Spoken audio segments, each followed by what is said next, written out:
Alright, so it's been 6 months since I've last posted a video. Now I've still been keeping up with the fights, but I've been slacking on the YouTube side of things. I've also been slacking on the working out side of things and pushing weight, but hey, let's not delve deep into my own personal issues.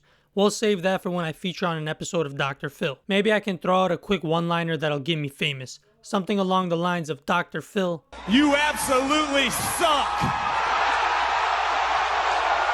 That or start up an OF. We'll see what the future holds for old Mikey MMA. Anyways, back to UFC. Let's take a look and see what's happened in the past couple of months. I'm sure the landscape hasn't changed much.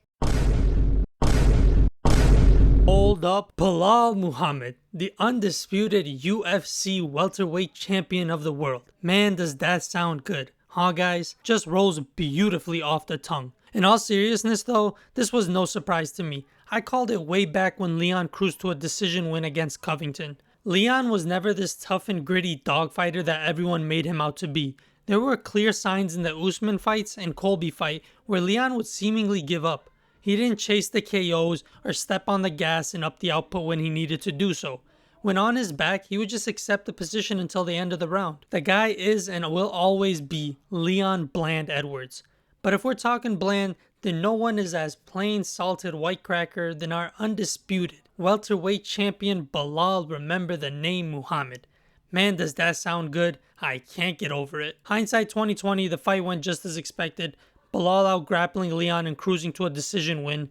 Belal did his normal wrestling and light ground and pound until the 5 rounds were up. I'm actually happy Belal won. He really did deserve that shot. It was well overdue. He was on and is on a massive welterweight run at the moment. 10 wins in a row, taking out the likes of Maya, Wonderboy, Luque, Brady, Burns, and now Leon. That's a monstrous resume. I know a lot of people don't like his lackluster appearance, god-awful mic game, and not very entertaining grappling heavy decision fights, but the guy's winning. He's getting the job done, and he deserves to be champ. Give credit where it's due. So let's all go ahead and collectively remember his name. Except for you, DC. For the welterweight champion, Belal Muhammad.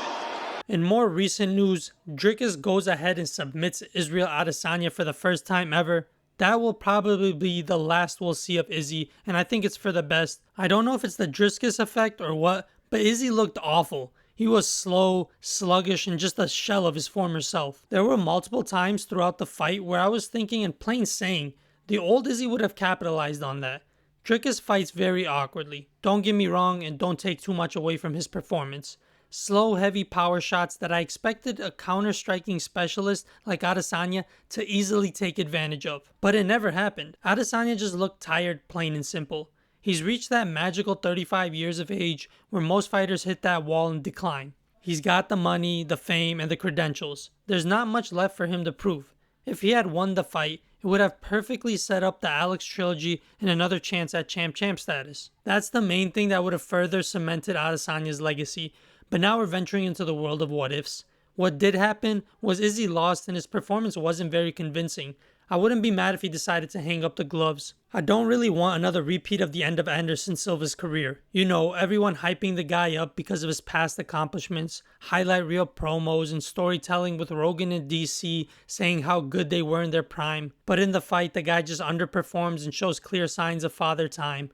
All the while, every fight fan saying the old version would have ran through so-and-so. You guys know how it goes. This isn't the first time we've seen this sad ending. I'm talking about you, Tony Ferguson. Just retire already, dude. I literally keep having nightmares about another fight with Tony Ferguson getting booked. I just don't want it to pop up on my feed on my phone. But so ends the tale of the 3 African kings. Quite the downfall too. Quick side note, as I'm editing this, Ngannou has returned to MMA via PFL and won his first MMA fight back after years away from the game. And he won via knockout. So big ups, Francis, keep doing you. There was so much hope and future moves that were being touted when the boys were champs though. The whole UFC Africa thing has completely dissolved.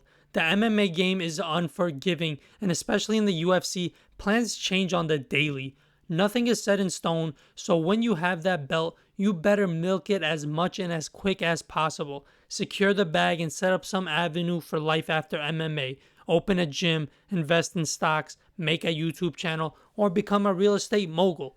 Whatever works. because once Father Time gets you, there is no coming back. Ilya Shrimp Temporia has been doing a good job of this. He's keeping up with the media, getting his name out there, making appearances on the news, and giving back to the community. All the while, the guy's been investing more into the MMA game via some hyperbolic time chamber looking equipment in his house. But we'll see what old, not really so old Max Holloway has to say about that. Also, O'Malley got manhandled by Merab, which was no big surprise there. I also called that way back. Hindsight 2020, I'm a genius.